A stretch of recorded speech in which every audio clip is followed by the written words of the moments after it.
ఈ సమ్మర్‌లో కూరగాయలు లేనప్పుడు ఏం కూర వండాలి అని ఆలోచించే పరిస్థితి అయితే రాదండి. ఎందుకంటే మనం సమ్మర్‌లో పెట్టి ఈ వడియాలు అప్పుడప్పుడు మనకి కర్రీగా వండుకోవడానికి యూజ్ అవుతాయన్నమాట. సో, ఎప్పుడు పెసర వడియాలైతే వండుకుంటాం కదండీ! అంటే పెసర వడియాలైతే పెట్టుకుంటాం కదా! కర్రీ కోసం.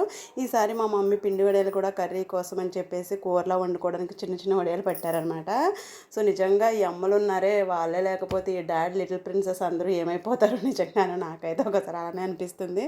మా మమ్మీ అప్పుడే పెట్టి పంపించేశారనమాట. సో, అందుకే ఇంక తీసుకురాగానే నాకైతే ఈరోజు ఇంకా పిండి వడియాలు, చిన్న పిండి వడియాలు ఉన్నాయి కదండీ! అవైతే కూరకి వండుకుందాం అని చెప్పేసి వాటి కోసం అయితే రెడీ చేసుకున్నాననమాట. చూసారు కదా! వీటిలో పోపు వేసుకొని వండుకున్నా బావుంటుంది. ఇంకానే పాలు పోసి ఇగురు పెట్టుకుంటే చాలా బావుంటుందండి. ఈ రోజైతే నేను పాలు పోసి ఇగురైతే పెడుతున్నాననమాట. ఫస్ట్ చూసారు కదా! యాజ్ యూజువల్ మీకు తెలిసిందే అందరికీ ఇంకా రైస్ కుక్కర్‌లో కర్రీస్ అయితే స్టార్ట్ చేశానని. సో, అందులో ఆయిల్ వేసుకున్నాను, ఆనియన్స్ వేసుకున్నాను, పచ్చిమిర్చి వేసుకొని ఫ్రై చేసుకొని అవి కొంచెం ఫ్రై అయ్యాక కారం వేసుకొని ఇంకా వాటర్ పోసేసుకుంటా అవి కొంచెం ఉడుకుతున్నప్పుడు వడియాలు వేసేసుకోవడమేనండి. వడియాలు వేసుకుని వడియాల కూర అంతా దగ్గరికి వచ్చేసాక పాలు పోసుకుంటే సూపర్‌గా ఉంటుందనమాట. మనకెప్పుడు ఇంట్లో కూరగాయలు లేని టైంలో వెంటనే 5 అంటే కొంచెం త్వరగా అయిపోవాలంటే ఈ కర్రీ వండుకుంటే భలే ఉంటుంది. పాలు పోసుకుంటే మాత్రం ఇంకా టేస్ట్‌గా ఉంటుందండి. మీరు ఆల్రెడీ ఒకసారి ట్రై చేస్తే ఓకే. ట్రై చేయని వాళ్ళు ఉంటే ఖచ్చితంగా ఇలా ఒకసారి ట్రై చేయండి. చాలా బావుంటుంది.